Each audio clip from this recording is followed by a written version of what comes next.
هالو جريد 3. درس الساعة من الدروس المهمة جدا واللي كتير مننا بيستصعبها، بس يا ترى هو فعلا صعب؟ لا، الدرس ده سهل جدا. اسأل نفسك السؤال ده: أنا حافظ الكلمات دي ولا لا؟ كلمة have يعني نصف، have يعني نصف، والال هنا واضح إن هي silent. quarter يعني ربع، quarter يعني ربع، و past يعني و to يعني إلا. half quarter past two, half quarter past two, half نص، quarter ربع، past و two إلا. لو حفظت قبل ما تذاكرش درس الساعة إلا لما تكون حفظت الأربع كلمات دول. لو حفظتهم أتحداك إن الدرس ده يبقى أسهل درس بالنسبة لي. طيب، عندي بعد كده حد بيسألني على الساعة فهيقول لي إيه؟ What time is it؟ What time is it يعني كم الساعة؟ What time is it يعني كم الساعة؟ What time is it يعني كم الساعة؟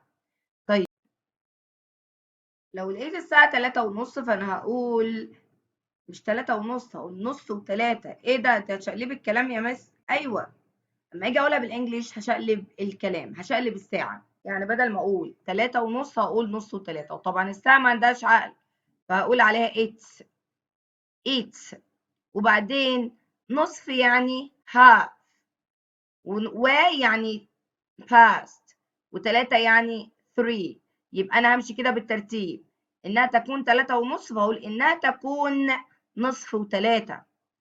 It's half past 3. It's half past 3.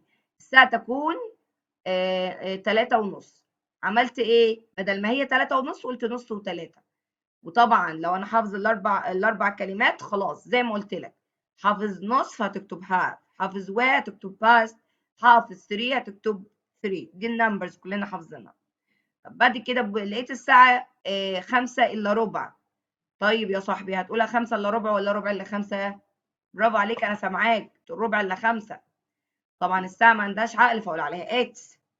وبعدين ربع يعني quarter، وبعدين إلا يعني two، وبعدين 5 يعني 5. يبقى أنا عملت كده it's quarter to 5. it's quarter to 5. الساعة 5:15. ما قلتهاش 5:15، قلتها ربع إلا 5 بالإنجلش quarter to 5. طب بعد كده لقيت الساعة 4:30 هقول عليها إيه؟ it's طبعا لأن الساعة ما عندهاش عقل. وبعدين have يعني نصف، have يعني نصف، و يعني past، و4 يعني 4. It's half past 4. It's half past 4 يعني الساعة تكون 4:30. الساعة تكون 4:30. طيب لو لقيت الساعة 7:15 أقولها إزاي؟ طبعا الساعة ما عندهاش عقل فأقول عليها it's. وهقولها 7:15 ولا ربع إلا 7؟ برافو عليك، ربع إلا 7. quarter، وإلا يعني two، و7 يعني 7. quarter to 7، quarter to 7، quarter to 7. it's quarter to 7. الساعة 7:15.